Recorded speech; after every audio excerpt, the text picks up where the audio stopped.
বিসমিল্লাহির রহমানির রহিম। আসসালামু আলাইকুম। আজকে আমরা পড়ব কোষ বিভাজন পার্ট 3।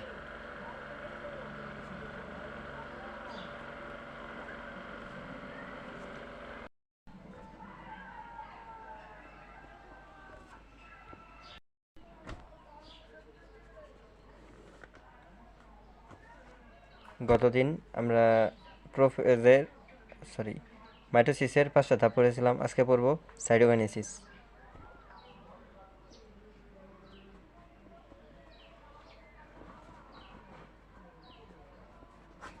সাইটোকাইনেসিস কি? সাইটোকাইনেসিস হচ্ছে বিভাজনরত কোষের সাইটোপ্লাজম দুভাগে বিভক্ত হওয়া। সাইটোকাইনেসিস কি? বিভাজনরত কোষের সাইটোপ্লাজম দুই ভাগে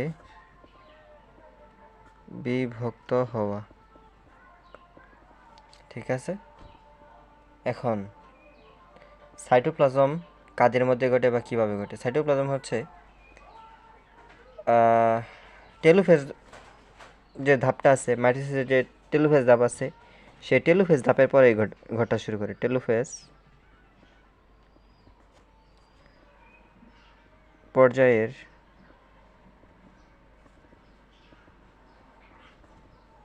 শেষের দিকে সাইটোকাইনেসিস আরম্ভ হয়। সাইটোকাইনেসিস কখন আরম্ভ হয় বা শুরু হয়? সাইটোকাইনেসিস হচ্ছে টেলোফেজ পর্যায়ের শেষের দিকে সাইটোকাইনেসিস শুরু হয়।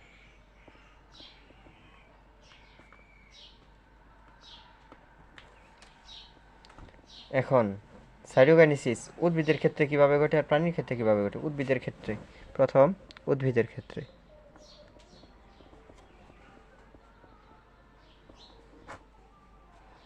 কোষপ্লেট ও কোষপ্রাচীর সৃষ্টির মাধ্যমে সাইটোকাইনেসিস কিভাবে ঘটে? উদ্ভিদের ক্ষেত্রে কোষপ্লেট ও কোষপ্রাচীর সৃষ্টির মাধ্যমে ঘটে থাকে।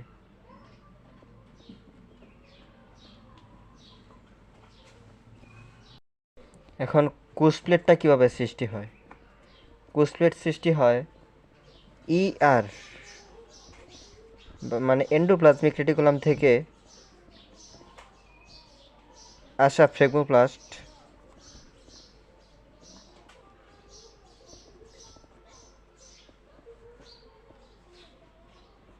এবং ক্ষুদ্র ভেসিকল মিলিত হয়ে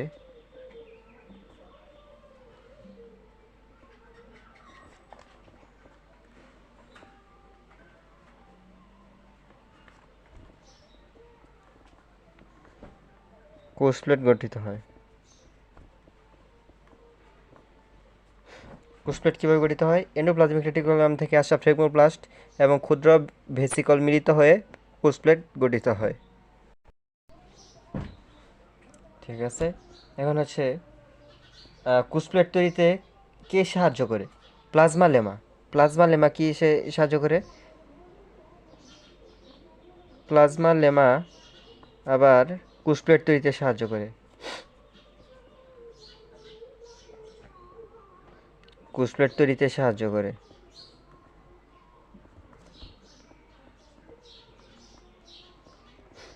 কোষপ্লেট এবং কোষপ্রাচীর সৃষ্টির মাধ্যমে উদ্ভিদ কোষে বা উদ্ভিদের ক্ষেত্রে সাইটোকাইনেসিস ঘটে। আবার এখন কোষপ্লেটটা কীভাবে গঠিত হয়? কোষপ্লেটটা গঠিত হয় এন্ডোপ্লাজমিক রেটিকুলাম থেকে আসা ফ্লেগমোপ্লাস্ট এবং ক্ষুদ্র ভেসিকল মিলিত হয়ে কোষপ্লেট তৈরি করে। আর কোষপ্লেট তৈরিতে আবার কে সাহায্য করে? কোষপ্লেট তৈরিতে আবার প্লাজমোলেমা কোষপ্লেট তৈরিতে সাহায্য করে থাকে। ঠিক আছে। এখন প্রাণীর ক্ষেত্রে কীভাবে ঘটে? প্রাণীর ক্ষেত্রে হচ্ছে দুইটা প্রোটিন সাহায্য করে। প্রোটিন হচ্ছে অ্যাক্টিন এবং মায়োসিন।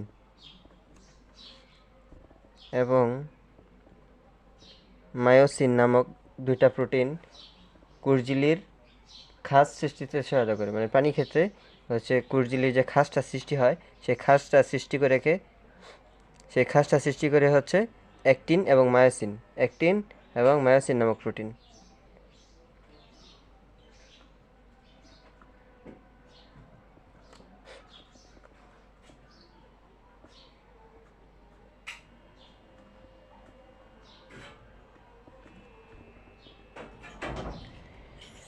এখন পর্ব হচ্ছে আমরা কি জানি যে কোষ বিভাজন কিসের হয়?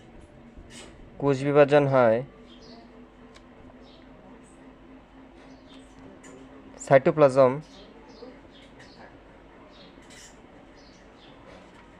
এবং নিউক্লিয়াসের। সাইটোপ্লাজমের বিভাজনকে কি বলে? সাইটোকাইনেসিস।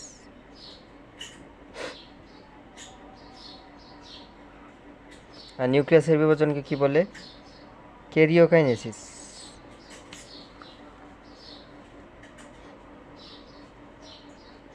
এখন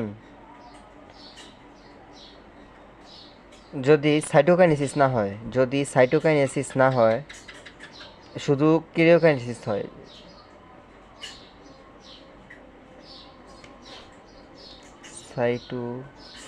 সাইটোকাইনেসিস না হয়, শুধু ক্যারিওকাইনেসিস হয়, তখন কি ঘটবে? তখন হচ্ছে নিউক্লিয়াসের পরিমাণ বেড়ে যাবে। এই নিউক্লিয়াসের পরিমাণ বেড়ে যাওয়াকে বলা হয় কি জানো? তখন মুক্ত নিউক্লিয়ার বিভাজন। মুক্ত নিউক্লিয়ার বিভাজন।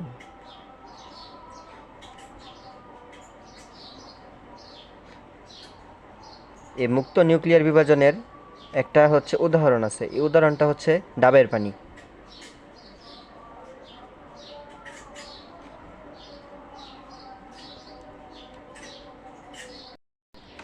এখন ডাবের পানির মধ্যে যদি সাইটোকাইনেসিস ঘটতো তাহলে কিন্তু এটা কিন্তু কোষ হয়ে যেত, যেমন এই যে এরকম হয়ে যেত ডাবের পানির ভিতরে, তখন কিন্তু আর হচ্ছে পানিটা থাকতো না, ঠিক আছে?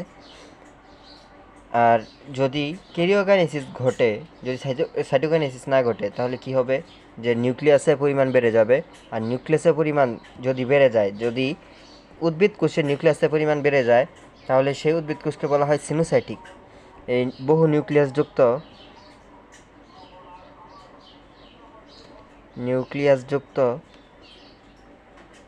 উদ্ভিদ কোষকে কি বলা হয়? উদ্ভিদ কোষকে বলা হয় সিনোসাইটিক।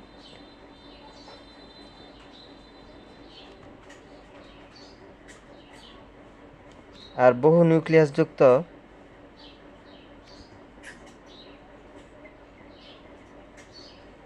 প্রাণী কোষকে কি বলা হয়? প্রাণী কোষকে বলা হয় প্লাজমোডিয়াম।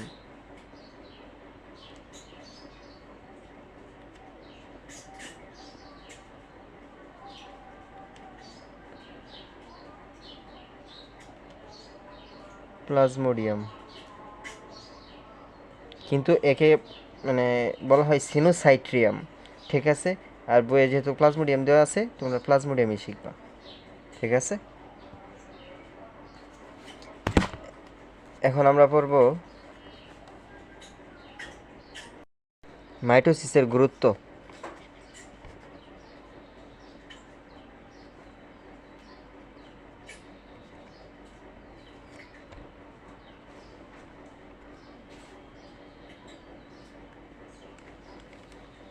মাইটোসিসের গুরুত্ব আমি ওই ধাপগুলা বুঝিয়ে দিতেছি, তারপর তোমরা হচ্ছে বই রিডিং দিয়ে দিও। 1 নম্বর হচ্ছে দেহ গঠন এবং দৈহিক বৃদ্ধি। দেহ গঠন ও দৈহিক বৃদ্ধি।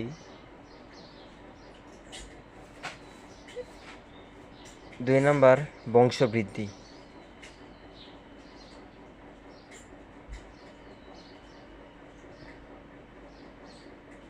বংশবৃদ্ধিতে কিভাবে হচ্ছে মাইটোসিস জড়িত?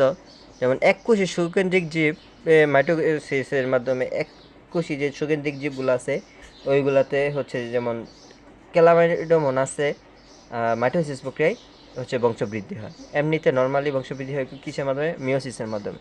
কিন্তু হচ্ছে মাইটোসিসের যে বংশবৃদ্ধিটা এটা শুধু ক্যালামাইডোমোনাস, যেমন উদাহরণ দিয়ে দিই, ক্যালামাইডোমোনাসের ক্ষেত্রেই শুধু বংশবৃদ্ধিটা হয়।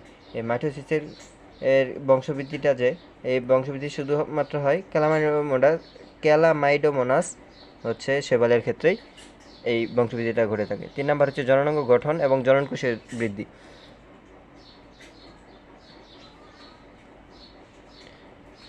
জননাঙ্গ সৃষ্টি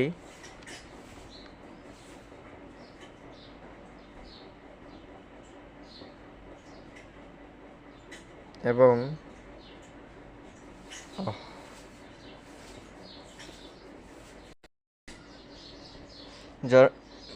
জননাঙ্গ সৃষ্টি এবং জননাঙ্গ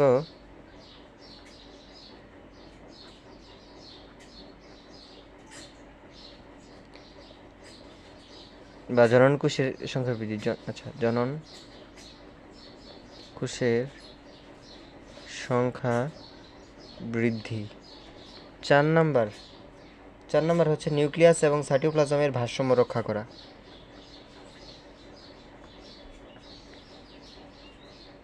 নিউক্লিয়াস এবং সাইটোপ্লাজমের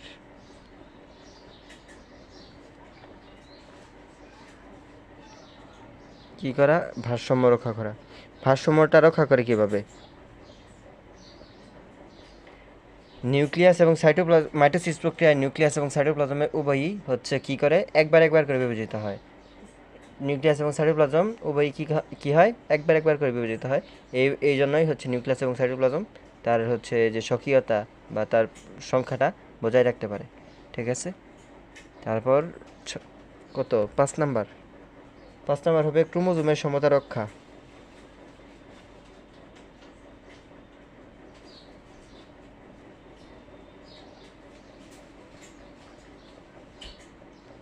ছয় নাম্বার ক্ষতস্থান পূরণ করে কে? মাইটোসিস।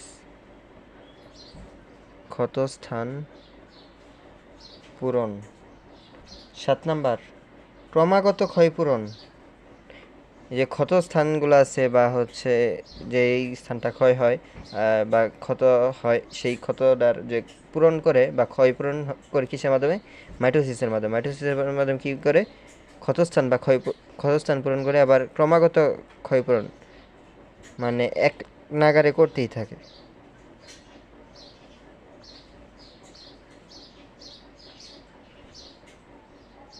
আচ্ছা,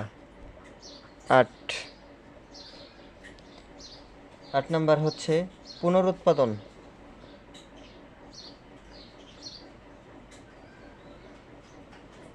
9 গুণগত বৈশিষ্ট্যের স্থিতিশীলতা। গুণগত বৈশিষ্ট্যের স্থিতিশীলতা। 10 নাম্বার একটা গুরুত্বপূর্ণ, এটা হচ্ছে অনিয়ন্ত্রিত মাইটোসিসের কুফল। অনিয়ন্ত্রিত মাইটোসিসের কুফল। এর ফলে কি হয়? অনিয়ন্ত্রিত মাইটোসিসের ফলে টিউমার ও ক্যান্সার সৃষ্টি করে। ক্যান্সার সৃষ্টি করে।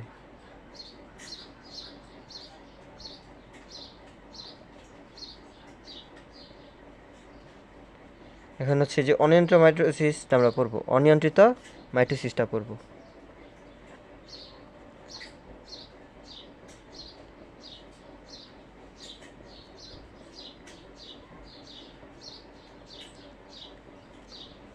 আমাদের শরীরে একটা জিন আছে, জিনটা হচ্ছে P53 জিন।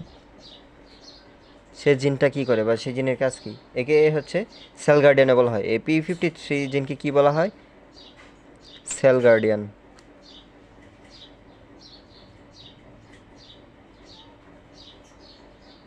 ঠিক আছে, এটি কোষকে, এর কাজ কি? এর কাজ হচ্ছে কোষকে বিভাজন হতে রক্ষা করা। কোষকে বিভাজন হতে বা বিভাজিত না করতে সাহায্য করা, মানে বিভাজন হতে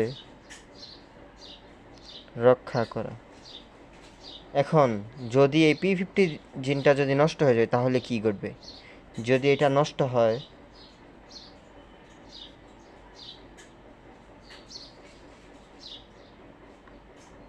নষ্ট হলে কি ঘটবে? এই P50 জিন নষ্ট হয়ে গেলে হচ্ছে টিউমার সৃষ্টি হবে। এখন কোষচক্র এই P53 জিনটা কি হচ্ছে কোষ বিভাজনকে রক্ষা করে। যদি P50 জিনটা যদি নষ্ট হয়ে যায় তাহলে কোষ বিভাজন প্রচুর পরিমাণে কোষ বিভাজিত হবে, মানে তাহলে কি হবে, কোষচক্রটাও বিনষ্ট হয়ে যাবে, বা কোষচক্রটা বিনষ্ট হয়ে গেলে কি হবে, টিউমার হবে, টিউমার সৃষ্টি হবে। কি হবে? টিউমার সৃষ্টি হবে। যেমন যদি টিউমার সৃষ্টি হয়, টিউমার বা অনকোজিন সৃষ্টির প্রক্রিয়াকে কি বলে? টিউমারকে অনকোজিনও বলা হয়, অনকোজিনও বলা হয়। টিউমার সৃষ্টি হওয়াকে, এটা কি অনকোজিন না? আর একটা মানে সৃষ্টি হওয়াকে বলা হয় কি জানো? জেনেসিস। জেনেসিস মানে কি? উৎপত্তি।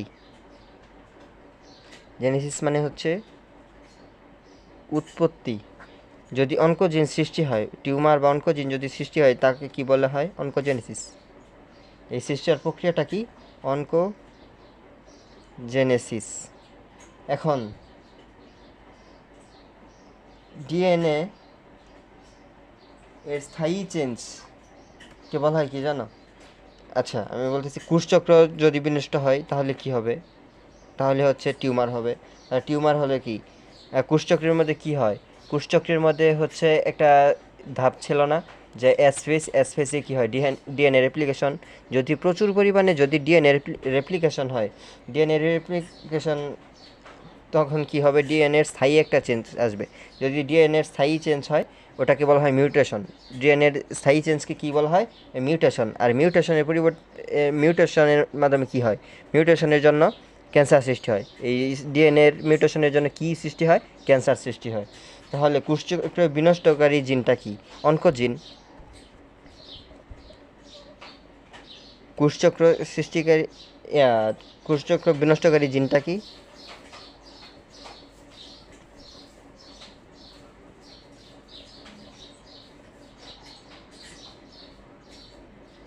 অনকোজিন। শেষে দেখো একটা ই আছে, এই ই কিন্তু দিতে হবে, না দিলে কিন্তু হচ্ছে প্রশ্নে ভুল, মানে হচ্ছে তুমি ভুল করে আসবা। দেখবা একটা এই পর্যন্ত দেওয়া আছে, জিন পর্যন্ত, আর একটা হচ্ছে শেষে ই আছে, যেটা ই আছে শেষে ওইটাই হবে উত্তর। ঠিক আছে?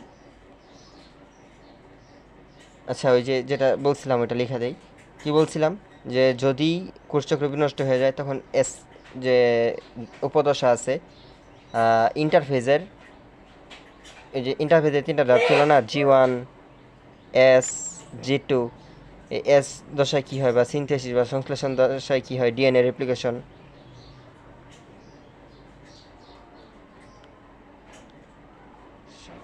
এই ডিএনএ রেপ্লিকেশন, এই যদি ডিএনএ এর স্থায়ী চেঞ্জ হয় তখন কী হবে? ডিএনএ রেপ্লিকেশন যদি ব্যাহত হয় তখন কী হবে? ডিএনএ এর স্থায়ী চেঞ্জ হবে। আর এই স্থায়ী চেঞ্জটাকে বলা হয় কি? মিউটেশন। মিউটেশন। আর এই মিউটেশনের ফলে কি সৃষ্টি হবে? মিউটেশনের ফলে সৃষ্টি হবে ক্যান্সার। ঠিক আছে? আর যে সকল রাসায়নিক পদার্থ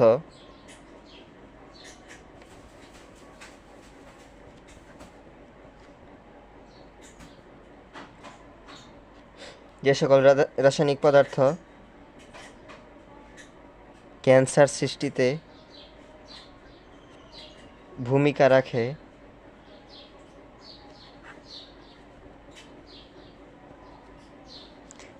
সে সকলকে কি বলে জানো? মিউটাজেন্স। সে সকল রাসায়নিক পদার্থকে বলা হয় মিউটাজেন্স বা কার্সিনোজেনিক।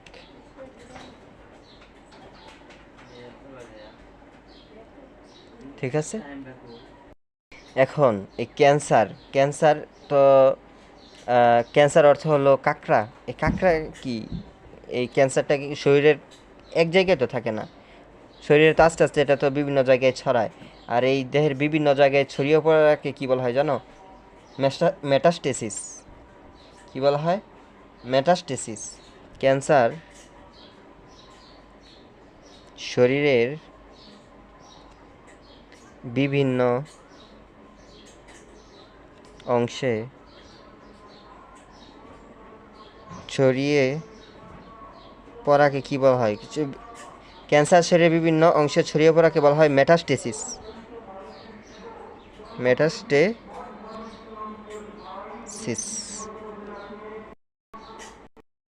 এখন পড়ব মায়োসিস। আমাদের মাইটোসিস শেষ, এখন আমরা কি পড়ব? মায়োসিস। মায়োসিসে কি বিভাজিত হয়? ওই আগের মতোই নর্মালি যেগুলো বিভাজিত হয়। এটা হচ্ছে নিউক্লিয়াস, আরেকটা কি? সাইটোপ্লাজম। এখন নিউক্লিয়াস কয়বার বিভাজিত হয় আর সাইটোপ্লাজম কয়বার বিভাজিত হয়? এখানে নিউক্লিয়াস 2বার বিভাজিত হয়। নিউক্লিয়াস কয়বার? 2বার। আর সাইটোপ্লাজম বলতে কি, এখানে মনে করো যে ক্রোমোজোম, নিউক্লিয়াস আর ক্রোমোজোম, সরি, ক্রোমোজোম কয়বার বিভাজিত হয়? ক্রোমোজোম একবার বিভাজিত হয়। নিউক্লিয়াস কয়বার বিভাজিত হয়? 2বার। আর ক্রোমোজোম কয়বার বিভাজিত হয়? একবার বিভাজিত হয়। ঠিক আছে। আর দেখো এটা কীরকম, যে মনে করো একটা 2n একটা কোষ আছে, যখন এটা বিভাজিত হবে মায়োসিস প্রক্রিয়ায়, তখন মনে করো যে এটা কি হবে? হ্যাপ্লয়েড হবে, মানে n হবে, আবার n হবে। আবার যদি এটা বিভাজিত হয় একটা থেকে 2টা, 2টা থেকে 4টা, তখন এটা n হবে, এটাও কি হবে? n হবে। এটা থেকে n হয়ে গেল, এটা থেকে n হয়ে গেল। এখন এখানে কি দেখলা? এই যে এইখানে একবার বিভাজিত হয়েছে, এটাই এই একবার বিভাজিত হয়েছে। প্রথমবার বিভাজনকে বলা হয় মায়োসিস 1, মায়োসিস 1। আর দ্বিতীয়টাকে বলা হয় মায়োসিস 2। আচ্ছা, মাইটোসিসের যে কোষ বিভাজন ওটা কেমন ছিল? মনে করো যে 2n যদি ভাঙে, একবার ভাঙলে এখানেও 2n হবে, এখানেও 2n হবে। যদি n ভাঙে তখন কি হবে? একবার n হবে, একবার n হবে। মানে যদি হ্যাপ্লয়েড ভাঙে তাহলে হ্যাপ্লয়েডই থাকবে, ডিপ্লয়েড ভাঙলে কি হবে? ডিপ্লয়েডই থাকবে। দেখো মায়োসিস 2 কি? হ্যাপ্লয়েড ভাঙছে, হ্যাপ্লয়েডই হয়েছে। তার মানে কি? এটা কিসের মতো দেখতে? মাইটোসিসের মতো না? তাহলে মায়োসিস 2 যে বিভাজনটা আছে এটাকে মাইটোসিস কোষ বিভাজনও বলা হয়।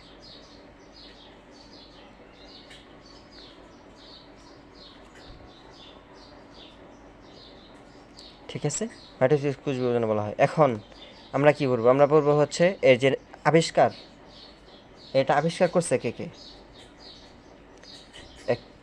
আচ্ছা, প্রথমে স্ট্রাসবুর্গার বা স্ট্রাসবার্জার, যে যেটা বলে আর কি। স্ট্রাসবুর্গার কি করছে? পুষ্পক উদ্ভিদে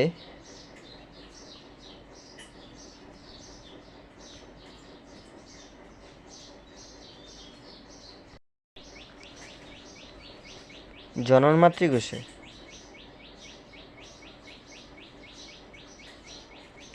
সর্বপ্রথম লক্ষ্য করেন, মানে লক্ষ্য করেন। স্ট্রাসবুর্গার কি করছিল? পুষ্পক উদ্ভিদের জনন মাতৃকোষের লক্ষ্য করছিল।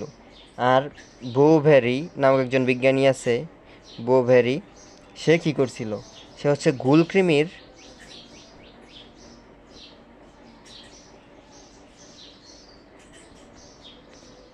জননাঙ্গে সর্বপ্রথম দেখছিল। যদি প্রশ্ন আসে যে সর্বপ্রথম কে দেখছিল যে মিওসিস বা মায়োসিস কোষ বিভাজন, সে অ্যান্সার হবে বোভেরি। আর যদি বলে যে লক্ষ্য করেন কে, তাহলে হবে স্ট্রাসবুর্গার। ঠিক আছে। আর হ্যাপ্লয়েড ক্রোমোজোম, এই মায়োসিস কোষ বিভাজন কী উৎপন্ন হয়? হচ্ছে মনে করো যে যদি 2n থেকে ডিপ্লয়েড, ডিপ্লয়েড থেকে কী হবে? হ্যাপ্লয়েড। আর এই হ্যাপ্লয়েড ক্রোমোজোম কে প্রথমে দেখছিল জানো? হ্যাপ্লয়েড ক্রোমোজোম দেখছিল বেনেডিন এবং হাউজার। ঠিক আছে। ববের বেনেডিন এবং হাজার কি করছিল, এই বেনেডিন ও হাউজার কি করছিল, হ্যাপ্লয়েড সংখ্যক ক্রোমোজোম আবিষ্কার করেছিল। এই অ্যাসকারিস বা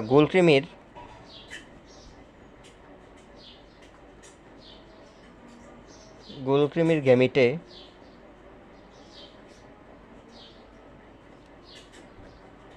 হ্যাপ্লয়েড সংখ্যক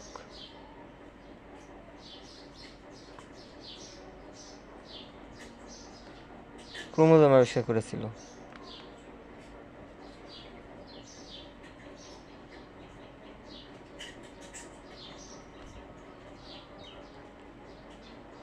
এখন আমরা সবই পড়লাম কে কী আবিষ্কার করছে বা কোথায় দেখছে। এখন এর নামকরণটা কি করছে, এই নামকরণ করছে আর অন্য দুইটা বিজ্ঞানী। একটা কি ফার্মার, এরা মনে হয় জার্মান বিজ্ঞানী, ফার্মার ও মুর, এবং মায়োসিস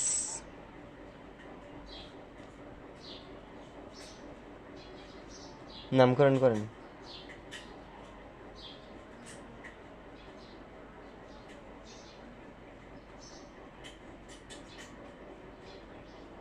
ঠিক আছে, এখন পড়ব যে মায়োসিস কোষ বিভাজন কয়টা ধাপ। দেখো মায়োসিস বা মিওসিস কোষ বিভাজন যেহেতু দুইভাবে বিভাজিত হয়, প্রথমটাকে কি বলা হয়, প্রথমটাকে এই যে এখানে মনে করে যে লিখে দিছিলাম মায়োসিস 1 মায়োসিস 2। প্রথমে এখানে লিখবা মিওসিস 1টা কি, মিওসিস 1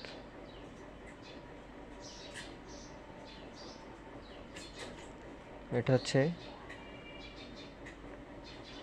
মিওসিস 2। এখন মিওসিস 1 এইটা আবার 4টা ধাপ।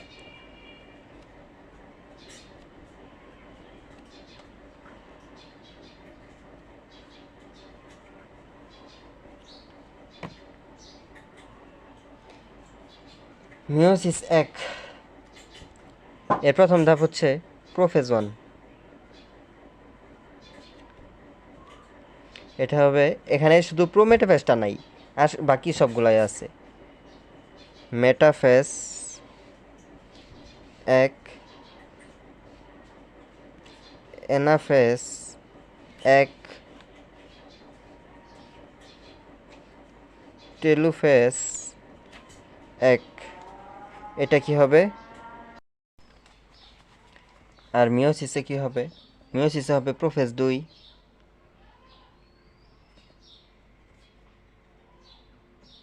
মেটাফেজ 2,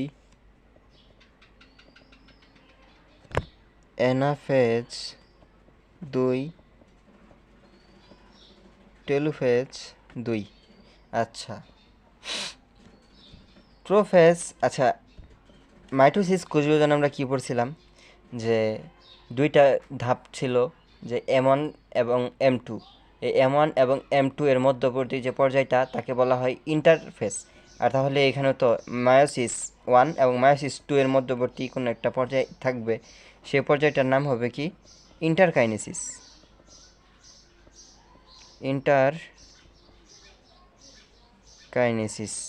ঠিক আছে। আবার সব কিছু হচ্ছে পড়ার দরকার নাই, যেটুক এখান থেকে পড়াবো ওইটুকুই। এই মেটাফেজ 1-এর আর মেটাফেজ 2-এর একটা পড়া আছে। মেটাফেজ 1-এর পড়াটা কি, মেটাফেজ 1-এ আমরা কি পড়ছিলাম, যে সেন্ট্রোমিয়ার 2 ভাগে বিভক্ত হয়ে যায়।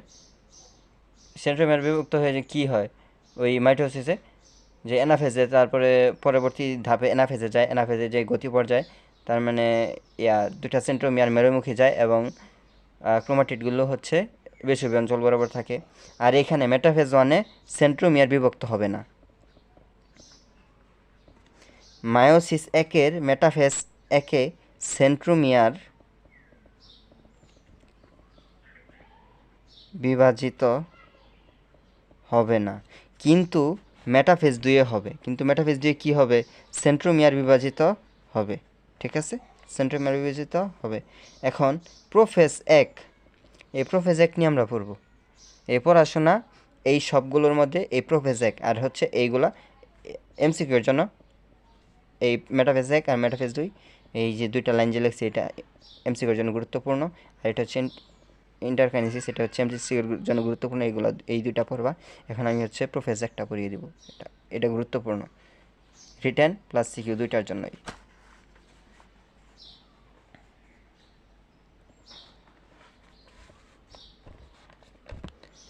প্রোফেজ 1,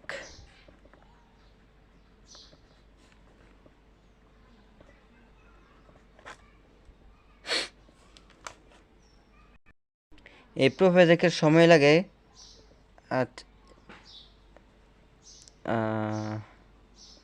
7 দিন। 7 দিন কখন লাগে? যে মানুষের শুক্রাশয়, মানে কি মানুষের শুক্রাণু তৈরির সময়।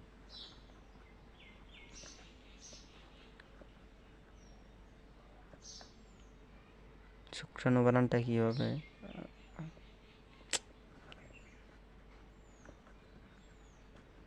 শুক্রাণু, এটাই বানান।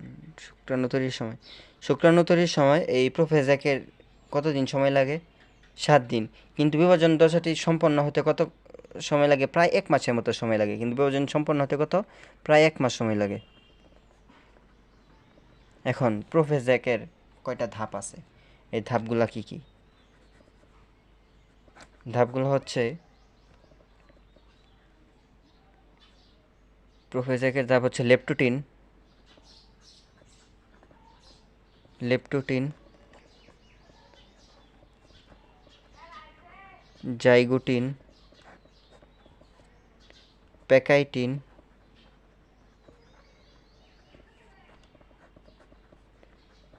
ডিপ্লোটিন,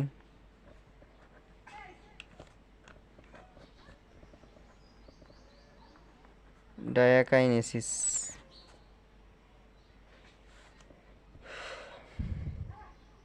এখন আমরা পড়ব লেপটুটিন।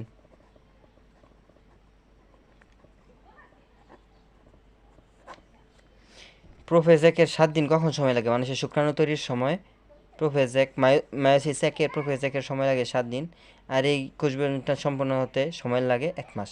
মায়োসিস 1 সম্পন্ন হতে কত সময় লাগে, বা প্রোফেজ 1 সম্পন্ন হতে মোট সময় লাগে কত? প্রায় 1 মাস। শুধুমাত্র মানুষের শুক্রাণু তৈরির সময়টা লাগে কতদিন? 7 দিন। ঠিক আছে, এখন আমরা কি বলবো? লেপটুটিন। লেপটুটিনে কি ঘটে? এই লেপটুটিনে কি ঘটে? লেপটুটিনে হচ্ছে জল বিয়োজন ঘটে।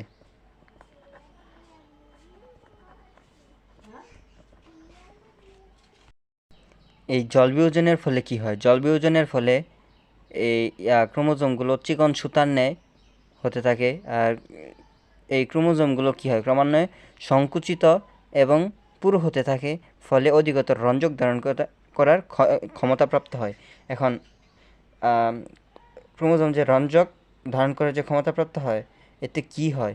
বহু ক্রোমোমিয়ার দেখা যায়। এতে কি দেখা যায়? বহু ক্রোমোমিয়ার দেখা যায়। ক্রোমোজোম, আচ্ছা লিখে দিচ্ছি, ক্রোমোজোম রঞ্জক ধারণ করার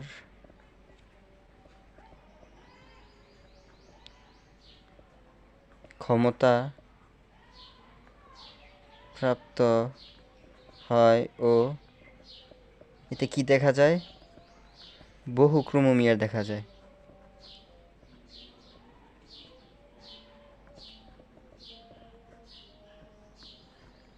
আচ্ছা,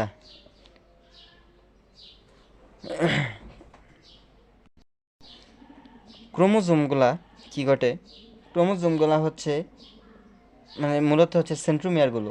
ক্রোমোজোমের সেন্ট্রোমিয়ারগুলো নিউক্লিয়ার এনভেলপের কাছে আসে এবং জড়ো হয়। জড়ো হয়ে কি হয়? ফুলের তোড়ার মতো গঠন করে। এই যে এরকম মনে করো, ধরো এটা নিউক্লিয়ার এনভেলপ, মানে পর্দা। এনভেলপ অর্থ কি? পর্দা।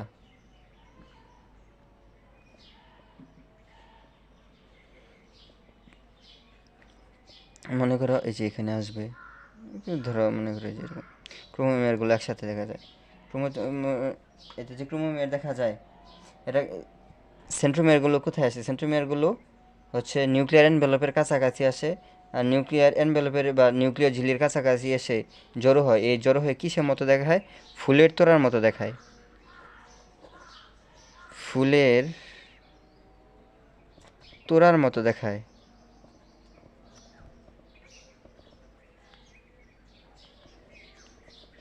যাকে কি বলে?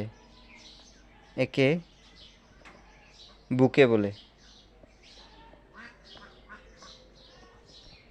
B O U K U E T, bouquet. Bouquet বলা হয়। ঠিক আছে। আর এই যে দেখো একটা কর্নারে যে আসলো, এই কর্নার কি একটা পোল বা মেরোর দিকে আসলো না? আর এই যে পোলের দিকে যে আসা, যে মানে এটা কি বলা হয় জানো? পোলারাইজড বিন্যাস দেখা যায়। পোলারাইজড বিন্যাস দেখা যায়। এখানে কি হয়? পোলারাইজড বিন্যাস দেখা যায়। তারপর ধাপ কি? জাইগোটিন।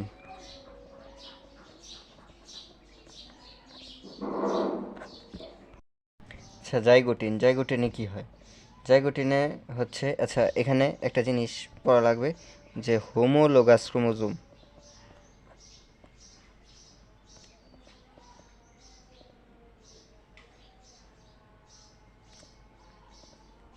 ঠিক আছে, হোমোলোগাস ক্রোমোজোম। এখন এনে হোমো কি আর লোগাস কি? ক্রোমোজোম তো জানোই ক্রোমোজোম কি। হোমো মানে হচ্ছে সমান বা সেম, একই। লোগাস মানে, আচ্ছা লোগাস হচ্ছে লোগো। লোগো মানে কি? একটা হচ্ছে আকার বা আকৃতি। সেম মানে কি একই, লোগাস মানে কি আকৃতি। একই আকৃতির ক্রোমোজোম। দেখো, মনে করো এটা একটা সেন্ট্রোমিয়ার। এই যে দুইটা ক্রোমোজোম আছে, দুইটা ক্রোমোজোম মনে করো যে একটা মাথা থেকে আসছে। কোত্থেকে আসছে? একটা মাথা থেকে, একটা পিতা থেকে। এই দেখো, এরা কি জোরবদ্ধভাবে না, এক জোড়া না। এই জোর, এই জোর ক্রোমোজোমগুলোকে কি বলা হয়? এই জোর ক্রোমোজোমকে বলা হয়, মনে করো এটাই 1 নম্বর। জোর ক্রোমোজোমকে বলা হয় বাইভ্যালেন্ট।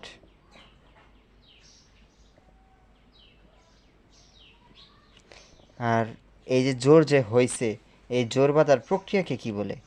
জোর গঠনের ক্রোমোজোম, জোর গঠনের প্রক্রিয়াকে,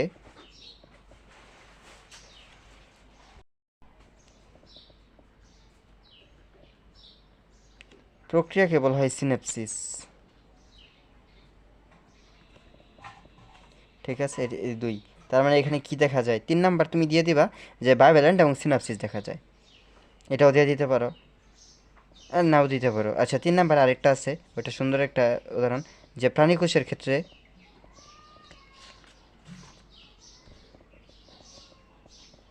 প্রাণীকোষের ক্ষেত্রে সেন্ট্রিওলে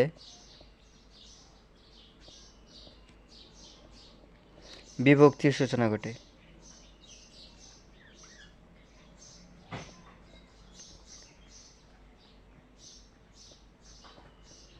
হ্যাঁ। আর হচ্ছে চিত্রটা দিয়ে দিবা, তাইলে হচ্ছে ফুল নাম্বার পেয়ে যাবা। চিত্রটাই যে এরকম হবে আর কি। মনে করো এটা একটা,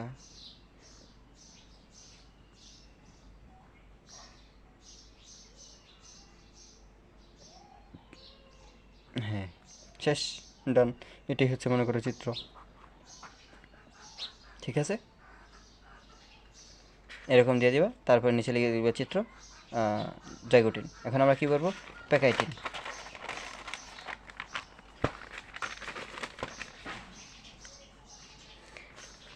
প্যাকাইটিনে কি হয়? আচ্ছা, এখানে আমরা একটা জিনিস পড়ছিলাম, যে লেপ্টোটিনে ক্রোমোমিয়ার দেখা যায়। দেখা যায় কিন্তু লেপ্টোটিনে ক্রোমোমিয়ার, কিন্তু স্পষ্ট হয় জাইগোটিনে। ক্রোমোমিয়ার স্পষ্ট হয় কোথায়? আচ্ছা, মনে করি এখানে লিখে দিই, ক্রোমোমিয়ার স্পষ্ট হয়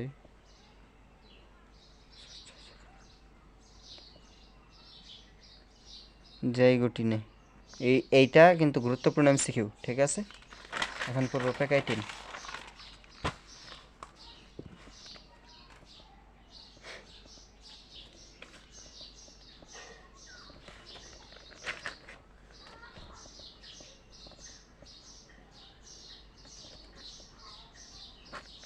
আচ্ছা, একটা কোষ যদি সেন্ট্রোমিয়ার বিভাজিত হয় তাহলে কি হয়? সেন্ট্রোমিয়ার বিভাজিত হলে কি হয়? দুইটা কোষে পরিণত হয়, কিন্তু অপর কোষটা কি থাকে? অপত্য মানে যে কোষটা হয় সেটা মাতৃগুণ সম্পন্ন হয়। যদি ক্রোমোজোম বিভাজিত হয়, তার মানে কি, যদি এই যে এটা ক্রোমাটিডটা যদি বিভক্ত হয় তাহলে কি হবে? সরি, এটা বিভক্ত হলে কি হবে জানো? এই যে এটা বিভক্ত হলে মনে করো এমন হয়ে যাবে, দুইটা ক্রোমোজোমই তো জাইগোটিন থেকে আসছে, এরকম হয়ে যাবে ক্রোমাটিড বিভক্ত হয়ে।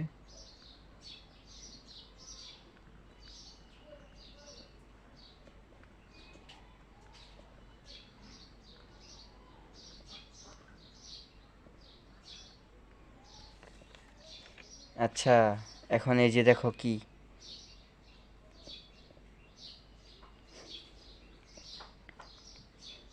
একটা ক্রোমাটিড, দুইটা ক্রোমাটিড, তিনটা ক্রোমাটিড, চারটা ক্রোমাটিড, চারটা মিলে কি হয়? টেট্রাড দেখা যায় বা টেট্রাড গঠিত হয়। কি হয়?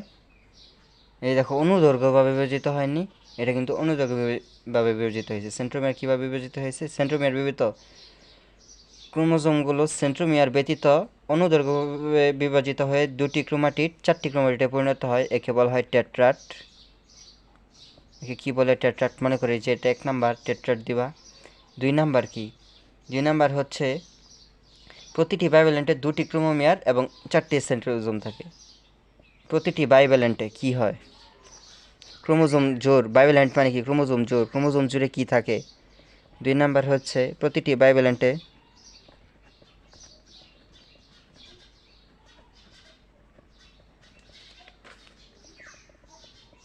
দুটি সেন্ট্রোমিয়ার।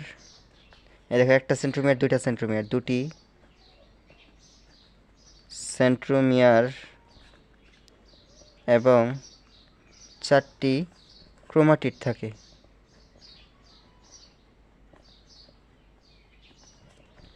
3 নাম্বার। 3 নাম্বার কি? 3 নাম্বার হচ্ছে, দেখো, একই কোষের মানে একই ক্রোমোজোমের দুইটা যে ক্রোমাটিড আছে, এই দুইটাকে বলা হয় সিস্টার ক্রোমাটিড। এই যে এইটা আর এটা হচ্ছে সিস্টার ক্রোমাটিড, এটা সিস্টার ক্রোমাটিড, এটা সিস্টার ক্রোমাটিড, এটা সিস্টার ক্রোমাটিড। আর যে এইটার সাথে এটা কিন্তু নন সিস্টার, এটার সাথে এটা নন সিস্টার, বা এটার সাথে এটা নন সিস্টার, এটার সাথে এটা নন সিস্টার ক্রোমাটিড। এই দুইটা নন সিস্টার ক্রোমাটিডকে কী বলা হয়? মনে করো এটা তো জানোই, এটা হচ্ছে নন সিস্টার ক্রোমাটিড। নন সিস্টার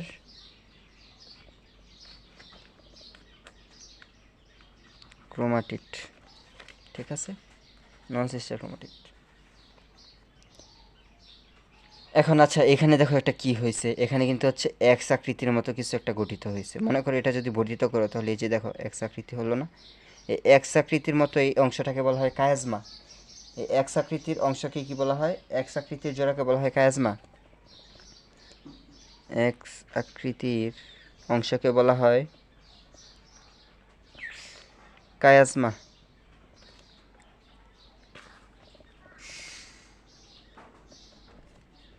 4 নাম্বার, এই এক্স আকৃতি জোড়া লাগার মাধ্যমে অংশের বিনিময় হয়। এই এক্স আকৃতি জোড়া লাগানোর মাধ্যমে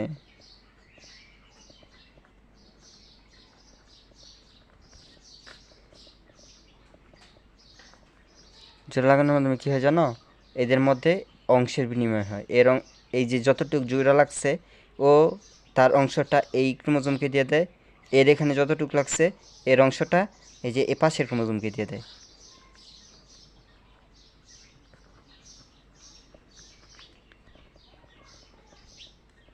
আর এটাকে কি বলা হয়? অংশের বিনিময় হয়। আর এই অংশের বিনিময়কে বলা হয় ক্রসিং ওভার, ঠিক আছে, তাহলে ক্রসিং ওভার কোথায় হয়? প্যাকেটিন দশায়, উপদশায় কি হয়? হচ্ছে ক্রসিং ওভার দেখা যায়। ঠিক আছে, এটা এই পর্যন্তই। তারপরে হচ্ছে ডিপ্লোটিন। ডিপ্লোটিন দেখো এখানে যে যে যে এরা যে কাছাকাছি আসলোই তো ঝামেলা, এদের মধ্যে কি হবে? বিকর্ষণ শুরু হবে। এই দুইটা সেন্ট্রোমিয়ারের মধ্যে কি হবে? বিকর্ষণ শুরু হবে, এই যে এরকম।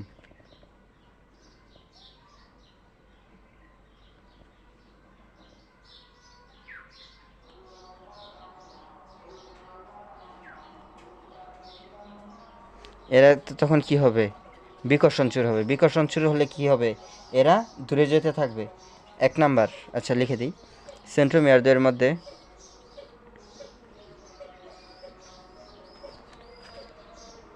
দ্বয়ের মধ্যে কি হয়? সেন্ট্রোমিয়ারদের মধ্যে কি হয়? সেন্ট্রোমিয়ারদের মধ্যে হচ্ছে বিকর্ষণ শুরু হয়।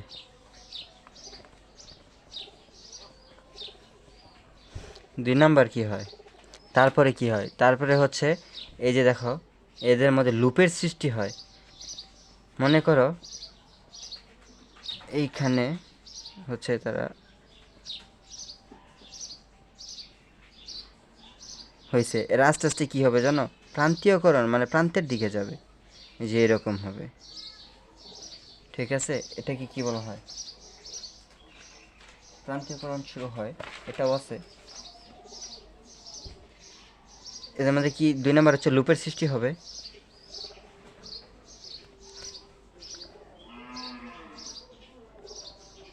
দেখো তারপরে এই যে এটা কিন্তু এরকম থাকে ক্রোমাটিকটা। দেখো এই যে অংশটা, এই অংশটা, এই যে এই অংশটা দেখো, প্রথমে এই যে এমন থাকে না, তারপরে আস্তে আস্তে কি হয় জানো? এই যে এমন হয়ে যাবে, একবারে ঠিক কর্নারে চলে আসবে, মানে প্রান্তে চলে যাবে। একে কি বলা হয় জানো? প্রান্তীয়করণ দেখা যায়। 3 নাম্বার কি হয়? প্রান্তীয়করণ দেখা যায়। এটুক পড়লেই হয়ে যাবে। তারপরে হচ্ছে ডায়াকাইনেসিস। ডায়াকাইনেসিস হচ্ছে শেষ ধাপ।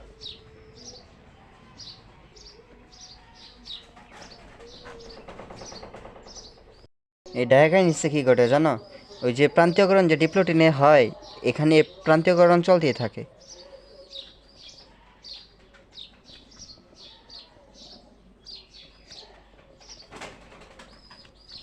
দুই নাম্বার কি হবে? যেরকম হচ্ছে নিউক্লিওলাস এবং নিউক্লিয়ার মেমব্রেনে বিলুপ্তি ঘটে যায়। ডায়াকাইনেসিসে কি হয়? নিউক্লিওলাস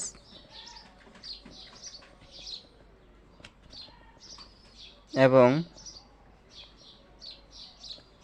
নিউক্লিয়ার মেমব্রেনের বা এনভেলপের, আচ্ছা সরি এনভেলপে লিখে দিই। নিউক্লিয়ার মেমব্রেন আর এনভেলপ কিন্তু একই কথা, বিলুপ্তি ঘটে।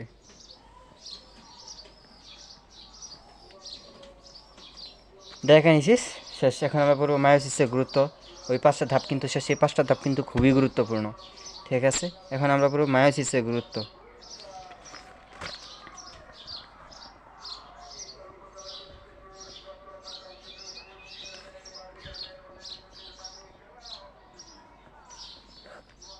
মায়োসিসের গুরুত্ব: 1. জননকোষ সৃষ্টি।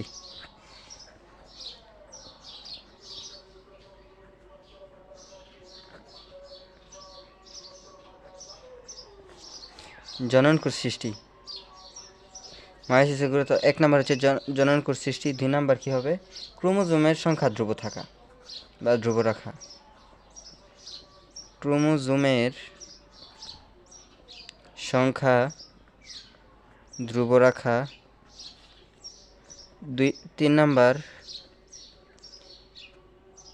প্রজাতির স্বকীয়তা বজায় থাকে। প্রজাতির কি থাকে?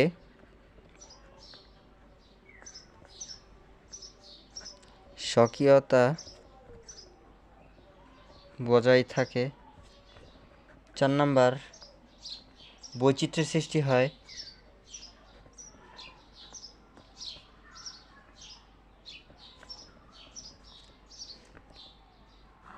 এখান থেকে লিখে দিই। 5 নাম্বার প্রকরণ বা অভিব্যক্তি হয়।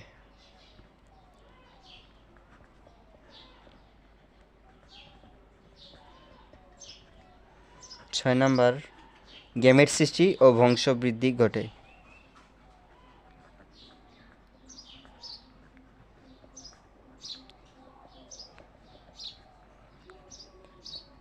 এই বংশবৃদ্ধি কিন্তু মাইটোসিসে ঘটে। মাইটোসিসে কার ঘটে? শুধুমাত্র ক্যালামাইডোমোনাসের বংশবৃদ্ধি মাইটোসিসে প্রক্রিয়ায় ঘটে। আর সবার বংশবৃদ্ধি কীভাবে ঘটে? মিওসিসের মাধ্যমে ঘটে। 7 নাম্বার, জনুক্রম। এখন জনুক্রমটা কি? মনে করো একটা হ্যাপ্লয়েড আর ডিপ্লয়েড, হ্যাপ্লয়েড থেকে ডিপ্লয়েড হবে, ডিপ্লয়েড থেকে হ্যাপ্লয়েড হবে। এই চক্রটা আছে, এই চক্রটা হচ্ছে সম্পন্ন করে কি এটাই হচ্ছে জনুক্রম। এই জনুক্রম কীভাবে ঘটে? মিওসিসের মাধ্যমে ঘটে। হ্যাপ্লয়েড থেকে ডিপ্লয়েড, ডিপ্লয়েড থেকে হ্যাপ্লয়েড। 8 নাম্বারে হচ্ছে গুরুত্বপূর্ণ, মেন্ডেল সাহেবের যে বংশগতির যে সূত্র আছে 2টা, সেই মেন্ডেলের সূত্র জন্য এই মেন্ডেলের সূত্র প্রমাণের জন্য মায়োসিস গুরুত্বপূর্ণ। এই হচ্ছে এই 8টা পড়বা, ঠিক আছে? এখন আমরা পড়ব crossing over, last topic.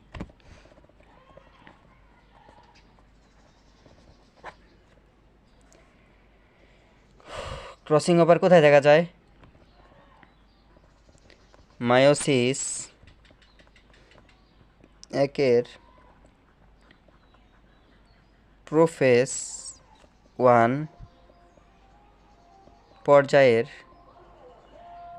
Pachytene উপপর্যায়।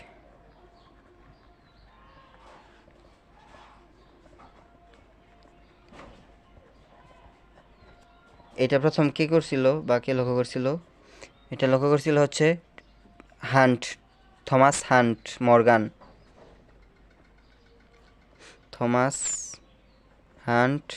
Morgan. কত সালে? 1909 সালে। কোন উদ্ভিদে? ভুট্টা উদ্ভিদে। এগুলো কিন্তু গুরুত্বপূর্ণ। ভুট্টা উদ্ভিদে প্রথম ক্রসিং ওভার লক্ষ্য করছিল। এখন ক্রসিং ওভারের যে চিত্রটা মনে করো যে ওইটার মতোই আঁকবা। তারপরে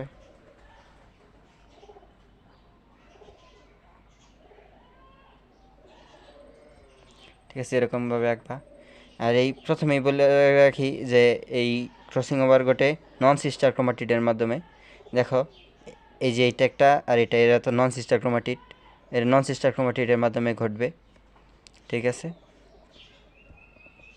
আর নন সিস্টার ক্রোমাটিডে ভেঙে যায়। এখানে ভাঙে কিসের কারণে জানো? একটা নিউক্লিয়াসের কারণে। এই যে কৌশল,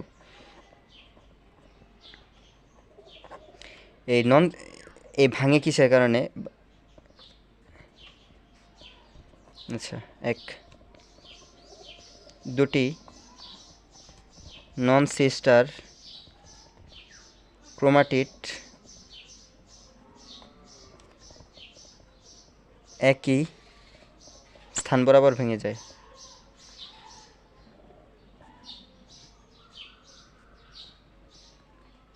আর এই ভাঙে এন্ডোনিউক্লিয়াসের কারণে, এন্ডোনিউক্লিয়াস এনজাইম।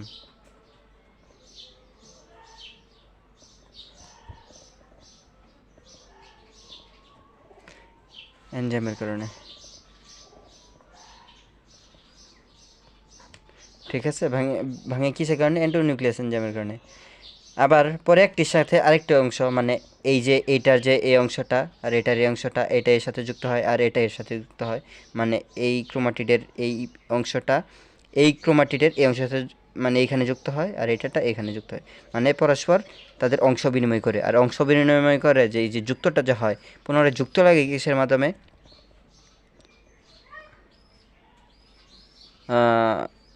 পুনরায় যুক্ত হয়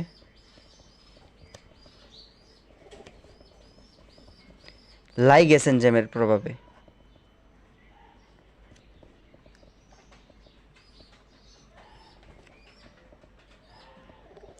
আর হচ্ছে শেষ পর্যায়ে কি হয়? এই প্রান্তীয়করণ হয়। এই প্রান্তীয়করণের পরে জিনেরও বিনিময় ঘটে। প্রান্তীয়করণের পর কি হয়? প্রান্তীয়করণের মাধ্যমে হচ্ছে ক্রোমাটিডের বিনিময় অংশ শেষ হয়।